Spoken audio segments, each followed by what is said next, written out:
Hi viewers, welcome to our channel. మరి చంద్రబాబు గారు and Prashanth Kishore ఈ భేటీతో ఒక్కసారిగా తాడేపల్లి ప్యాలెస్లో షేక్ అయిపోయింది అని చెప్పేసి కొన్ని వార్తలు, న్యూస్ ఆర్టికల్స్ రావడం చూస్తున్నాం. సో జగన్ గారికి షాకుల మీద షాకులు తగులుతుంది. ఆల్రెడీ జగన్ గారితో లాస్ట్ ఎలక్షన్స్లో ప్రశాంత్ కిషోర్ పార్టిసిపేట్ చేశారు. ఇప్పుడు వాళ్ళకున్న మొత్తం అండర్ గ్రౌండ్ ఏంటి డీటెయిల్స్ అన్నిటిని కూడా రివీల్ చేయబోతున్నారు చంద్రబాబు గారితో అన్న వార్తలు కూడా బలంగా వినిపిస్తున్నాయి. మరి ప్రశాంత్ కిషోర్ నెక్స్ట్ వ్యూహకర్తగా వచ్చే ఎలక్షన్స్లో చంద్రబాబు గారితో కలిసి వెళ్తే మరి వైసీపీ పార్టీ పైన ఎటువంటి ప్రభావం చూపించే అవకాశం ఉంది. సో ఈ అంశం మీద డిస్కస్ చేయడానికి ప్రజెంట్ మనతో పాటు ప్రముఖ పొలిటికల్ అనలిస్ట్ తాటికాయల జయరాం గారు ఉన్నారు. వారిని అడిగి ఒకసారి తెలుసుకుందాం. సార్ నమస్కారం. సార్ నమస్తే ఆదిత్య. సార్ మరి ప్రశాంత్ కిషోర్ అండ్ చంద్రబాబు గారు భేటీ కావడం చూస్తున్నాం. మరి వచ్చే ఎలక్షన్స్లో వ్యూహకర్తగా కూడా వ్యవహరించే ఛాన్స్ అయితే ఉంది. సో గతంలో ఈయన జగన్ గారికి వ్యూహకర్తగా వ్యవహరించారు, అప్పుడు ప్రభుత్వం గెలిచింది కూడా. సో ఇప్పుడు చంద్రబాబు గారితో వ్యూహకర్తగా చేరితే ఎటువంటి ప్రభావం చూపించే అవకాశం ఉంది వైసీపీ పార్టీ పైన? ఎలక్షన్స్ ఎలా ఉంటాయి అంటే దీంట్లో పొలిటికల్ గా చెప్పాలంటే ప్రశాంత్ కిషోర్కి పొలిటికల్ స్ట్రాటజిస్ట్గా పేరుంది. సో అది ఎలాంటి పేరు అనే విషయాన్ని పక్కన పెట్టేస్తే తను జాగ్రత్తగా సెలెక్ట్ చేసేసుకొని వర్క్ చేస్తాడు, నెంబర్ 1. ఇంకోటి, ఎవరైతే గెలుస్తాడు అనుకున్నప్పుడు మాత్రమే ప్రశాంత్ కిషోర్ పనిచేస్తాడు. సో ఓడిపోతాడు అనుకునే వాళ్ళకు ప్రశాంత్ కిషోర్ పనిచేయడు. ఇది చాలా మనం అర్థం చేసుకోవాల్సిన విషయం. మీకు ఇక్కడ కేసీఆర్ ఉంది. కేసీఆర్కి ప్రశాంత్ కిషోర్ పనిచేయాలనుకున్న క్రమం లోపల ప్రశాంత్ కిషోర్ అనేకరమైన బేరుజులు వేసుకున్న తర్వాత ఇక్కడ గెలవదు అనుకునే అంశం లోపల నేను దాదాపుగా ఒక 200కు పైచీలకు లైవ్ డిస్కషన్లో ప్రశాంత్ కిషోర్ చేస్తున్న విధానాన్ని బట్టి దాన్ని అసలు యాక్చువల్గా అది ఒక అంటే స్ట్రాటజిస్ట్గా తను పనిచేసే వ్యక్తులకు ప్రయోజనాలు చేకూరుస్తుండొచ్చు, కానీ సో ప్రజలకు అది నమ్మక ద్రోహం చేస్తున్నట్టుగానే. అంటే ఒక అంశాలను ప్రజల్లోకి తీసుకెళ్ళేసి అంశాలను మభ్యపెట్టి మాయ చేసి ఎదుటి వ్యక్తులను బుద్ధ జల్లి గెలుపులకు సహకరించే విధంగా ఎమోషనల్ అని క్రియేట్ చేసి కొత్త ఎమోషన్స్ని అటాక్ చేసి ఇట్లా అంటే వ్యక్తిత్వం పైన కూడా అవసరమైతే బురద జల్లటం, ఇవన్నీ ప్రశాంత్ కిషోర్లో ఉండే స్ట్రాటజీలో ఒక భాగం. సో ఆ భాగంగానే జగన్ విషయంలో కోడికత్తి కావచ్చు, ఇక్కడ కేసీఆర్కు కొన్ని సలహాలు ఇవ్వడంతో కొన్ని మూర్ఖపైన పనులు చేయవచ్చు. అంటే ఇది ప్రశాంత్ కిషోర్ గొప్పతనమా తెలితొక్కతనమా పక్కన పెట్టేస్తే రాజకీయ నాయకుల అసమర్థత అనే విషయాన్ని మాత్రం చాలా క్లియర్గా అర్థమవుతుంది. నెంబర్ 1, తను తీసుకున్న స్టేట్ల లోపల గెలుపొందిన విధానాన్ని బట్టి ఎక్కడ కూడా ఒక మోరాలిటీగా ఎస్టాబ్లిష్ చేసుకుంటూ రాలేదు ప్రశాంత్ కిషోర్. సో తను ఏం చేసినట్టే గెలిపే లక్ష్యంగా మభ్యపెట్టడమే పరమావధిగా ప్లాన్ చేసుకొని ఆ విధంగా ఓటర్లను ఒక సందర్భంలో భయభ్రాంతులకు గురి చేయడం, ఇంకొక సందర్భం లోపల మభ్యపెట్టడం, ఇవన్నీ గెలుపులకు ప్రాధాన్యత ఇచ్చుకుంటూ పనిచేశాడు.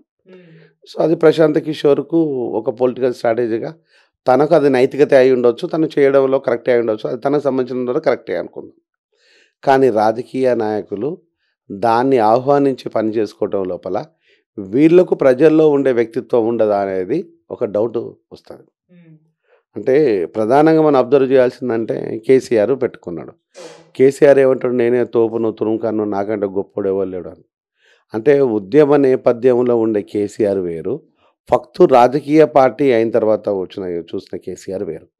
ఉద్యమ నేపథ్యంలో కేసీఆర్ని ఇష్టం ఉన్నా లేకున్నా కూడా ప్రజలు తెలంగాణ కోసం పనిచేసే క్రమం లోపల కేసీఆర్కు ఉపయోగపడింది అది. అంటే ప్రజలకు కావాల్సింది తెలంగాణ, ఆ తెలంగాణ కోసం పనిచేసే క్రమం లోపల కేసీఆర్కు కూడా ఇప్పుడు కేసీఆర్ పనిచేసే విధానాన్ని బట్టి ప్రజలు అర్థం చేసుకుంటారు. కేసీఆర్ అనేక వాగ్దానాలు చేసి అనేక వాగ్దానాల లోపల స్ట్రైట్గా 100 అబద్ధాలు ఆడిండు అనేది సోషల్ మీడియా లోపల ఒక పోస్టర్గా రిలీజ్ చేసి అది వైరల్ అవుతున్న వైనం మనం అందరం చూసిందే. అంటే అన్ని వాగ్దానాలు అంత డ్రామా ప్లే చేసేసి అన్ని అబద్ధాలుగా ప్రజల్లో ముద్రపడి ఒక చీటర్లాగా ముద్రపడింది కేసీఆర్, కేటీఆర్, హరీష్ రావు, కవిత. సో కేసీఆర్ కులం కూడా ఈరోజు ప్రజలను పీల్చి పిప్పి చేయడానికి లాస్ట్కు ఎవడు పడితే వాడు కులం పేరు చెప్పుకొని కుటుంబం పేరు చెప్పుకొని దందాలు దాదాగిరిలతో పాటు సెటిల్మెంట్ వరకు దిగజారిపోయినలు. అంటే అంత దిగజారిపోయిన వ్యక్తుల విషయంలో కూడా వాళ్ళకు పనిచేస్తానని వచ్చినోడు ప్రశాంత్ కిషోర్. వచ్చిన తర్వాత సరే వాళ్ళిద్దరి మధ్యలో ఏం జరిగింది, ఏం జరగలేదు అనే విషయం పక్కన పెట్టేస్తే తను వెళ్ళిపోయాడు. దాని తర్వాత జరిగిన విషయం ఏంటంటే కాంగ్రెసు, బీజేపీ, జాతీయ పార్టీలు పూర్తి వైరుధ్యం ఉన్న పార్టీలు. ఆ వైరుధ్యం ఉన్న పార్టీల లోపల బీఆర్ఎస్ జాతీయ పార్టీ అనౌన్స్ చేసుకొని కాంగ్రెస్ను దెబ్బతీయటం కోసము ఇతర కాంగ్రెస్ ఫేవర్గా ఉన్న మిత్ర పార్టీల దగ్గరికి పోయి ఈయన థర్డ్ ఫ్రంట్ పెడుతున్నానే ఒక డ్రామా ప్లే చేసేసి వచ్చేసిన తర్వాత కూడా ఎవరు నమ్మలేదు. అంటే అది ఎవరిచ్చిన స్ట్రాటజీ అంటే డెఫినెట్గా ఈయన ఇచ్చిందే, ప్రశాంత్ కిషోర్ ఇచ్చిన స్ట్రాటజీ అనేది. అప్పుడు ఎవరు నమ్మలేదు. అంటే ఇది ఒక డ్రామా అనే విషయాన్ని. దాని తర్వాత కవిత లిక్కర్ కుంభకోణంలో ఇన్వాల్వ్ అయింది అని ప్రచారం జరగటం, బీజేపీనే ప్రెస్ మీట్లు పెట్టి కవిత ఆల్కహాల్ లిక్కర్ కుంభకోణం లోపల నిందితురాలుగా చేర్చి మాట్లాడటం బీజేపీ, ఆమె మీద ప్రెస్ మీట్ పెట్టి ఆమెను అవమానించినట్టు మాట్లాడిన తర్వాత ఇదిగో అరెస్ట్ చేస్తాం, అదిగో అరెస్ట్ చేస్తామని ఒక డ్రామా ప్లే చేసేసి, ఆ డ్రామా సారాంశం ఏంటంటే అరెస్ట్ చేయకపోను ఇద్దరు ఒకటే, బీజేపీ బీఆర్ఎస్ ఒకటే అనేది ప్రజల్లో చాలా క్లియర్గా వెళ్ళిపోయింది. మరి నిజంగా ప్రశాంత్ కిషోర్ అంత గొప్పోడు, అంత తెలివికలోడు అయితే మరి గెలిపియాలిగా. మరి ఏమైపోయాడు, ఎక్కడ పారిపోయింది ప్రశాంత్ కిషోర్? మళ్ళీ ఎలక్షన్లకు ముందు వచ్చి ఇక్కడ ఒక రోజంతా మాట్లాడి కేసీఆర్తో మాట్లాడి ప్రగతి భవన్లో వెళ్ళిపోయాడు.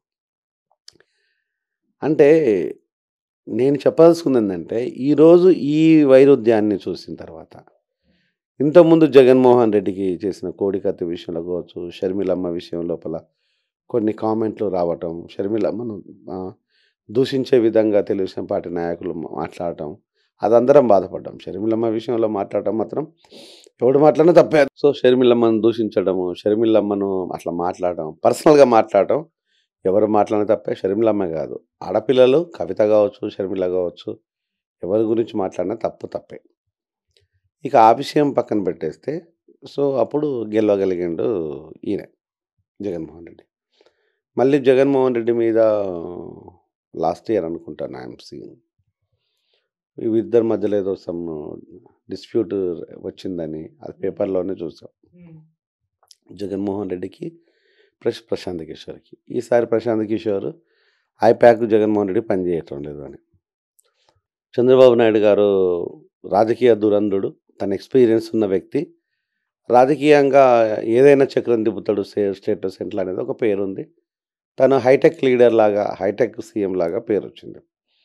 కానీ ఈరోజు కూడా చంద్రబాబు లాంటి వాడికి కూడా ప్రశాంత్ కిషోర్ పరిస్థితి అంటే గత్యంతరాడు. అది బాధపడాలన్నా, సిగ్గుపడాలన్నా, లేకపోతే అవమానపడాలన్నా తెలియదు. కానీ మాలాంటి వాళ్ళని అడిగితే, మాలాంటి వాళ్ళని చేస్తే మేము గ్రౌండ్ రియాలిటీ తెలిసిన వాళ్ళము, మేము పనిచేయడానికి సిద్ధంగా ఉన్నాం. నిజంగా ప్రజలకు ఒక ప్రజా గవర్నమెంట్ కావాలని మేము మనస్ఫూర్తిగా కోరుకుంటున్నాము. జగన్మోహన్ రెడ్డి చేస్తున్న తప్పులు అనే విషయాన్ని మేము చాలా సందర్భంలో చెప్పినాము. ఇట్లా ఏ రోజు కూడా చంద్రబాబు నాయుడు పక్క వాళ్ళను కానీ తన పక్కన ఉండే వాళ్ళు కానీ విలువనిచ్చిన దాఖలాలు లేవు. ఓ కోటరీలో బతికేసి చంద్రబాబు నాయుడు ఆ కోటరీని నమ్ముకొని ఆ కోటరీతోనే పనిచేసే ఆయనకు ప్రశాంత్ కిషోర్ ఉన్నా లేకున్నా ఈసారి చంద్రబాబు నాయుడు గెలుస్తాడు. ప్రశాంత్ కిషోర్ను పెట్టుకోవటం వలన చంద్రబాబు నాయుడుకు ఉన్న వ్యక్తిత్వము దిగజారిపోవడం తప్పితే పెద్ద ఉపయోగం ఏం లేదు. అంటే చంద్రబాబు లాంటి వాడికి ఈరోజు ప్రజలు ప్రతిపక్షం అయితే ప్రశాంత్ కిషోర్ పీకేది ఏమీ లేదు, ప్రజలే గెలిపించుకుంటారు.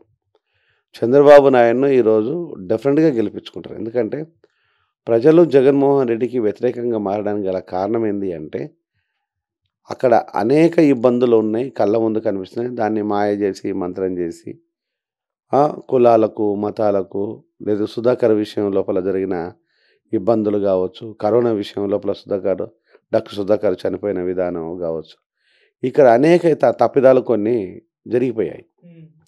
ఆ జరిగిన తప్పిదాలు ఈరోజు ప్రజల ముందు ఎట్టితే ప్రజలు గమనిస్తూనే ఉన్నారు. దానికి ప్రశాంత్ కిషోర్ దగ్గరికి పోయి చంద్రబాబు నాయుడు లాంటి వాడు అడగడం అనేది సిగ్గుచేటది.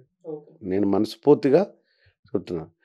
అదే చంద్రబాబు నాయుడు నన్ను అయితే నా ప్రాణం పోయేంత వరకు పనిచేసి గెలిపించడానికి తోడ్పడేవాళ్ళం. నాలాగా పనిచేసే వాళ్ళు చాలామంది ఉన్నారు.